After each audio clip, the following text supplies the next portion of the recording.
Looking for a foolproof way to make a delicious curry? Puneeta Chhitwal-Varma is going to show us the simple steps that she uses in her own kitchen. Good morning to you. Hi, Annette. Good morning. It's a beautiful sunny day here. And you're going to clear up some misconceptions as well as the clouds, right?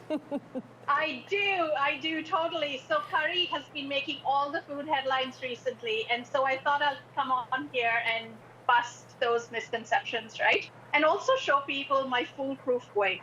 7 ingredients, simple steps, and what you have is this aromatic, mellow dish that you see out here right at the end of the table. And you can transform it with plant-based or meat options, and it's delicious. Okay, so why don't we start off with the simple steps, and then we'll talk about some of the misconceptions afterwards. Totally. So simple steps. Start with a heavy bottom pan, the heaviest you have. Add some oil or ghee. I'm a fan of ghee. And then add in the whole spices. So the basic spice palette for this is cumin seeds now and cinnamon. So a little stick of cinnamon. And then add in there ginger and garlic, which you see, and a few red onions. So chop them up and add them in. I've got all of this coming out in my latest newsletter on maple and marigold. It's coming out this week, and so people will have the steps and the amounts. I know this is something new for many people, so we need the specific details. And so that's coming out this week, and they can sign up for it on maple and marigold. But after you've added the onions, give it about 7 to 8 minutes. And then you start adding in the powdered spices. You can see my spice box here. Normally there's maybe 11, 12 spices per season that I switch out every couple of months.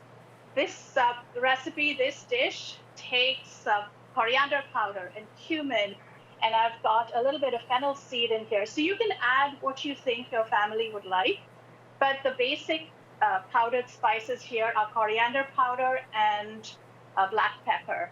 And you can also add in garam masala. Now, this is new for many people because we're used to curry powder, right? Yes. And that is one of the myths I wanted to totally crack wide open. Curry powder I'm not a fan. It wasn't a thing in India for the longest time, and now marketing has pushed it out there. I was talking to a girlfriend last night. She uses curry powder, and I say, no, don't use curry powder. Right? She's still your friend, though, right? She's still my friend. She loves making curry, but no to the curry powder. We love each other, and add garam masala instead. So buy a spice blend that has only whole spices in it that have been freshly ground, and that's what garam masala is. And you can add turmeric powder for the golden look, right? I've got a little. It is the center of my spice box. So add that in there.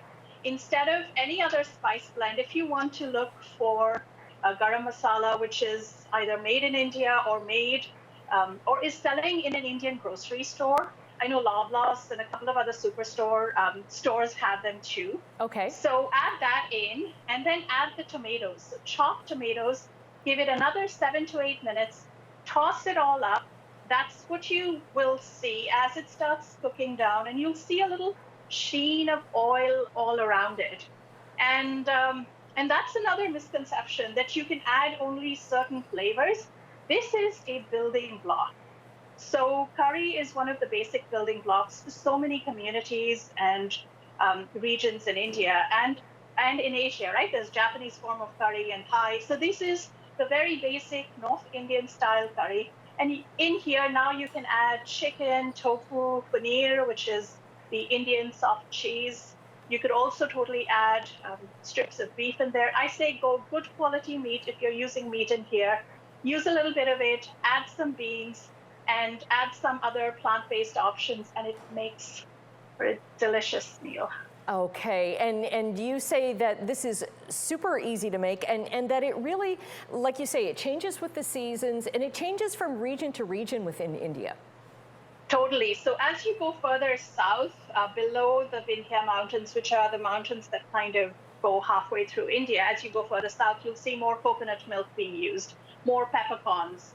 The spice palette as you go further south changes, and that's actually another misconception, because the word curry comes from the curry leaves you see behind me.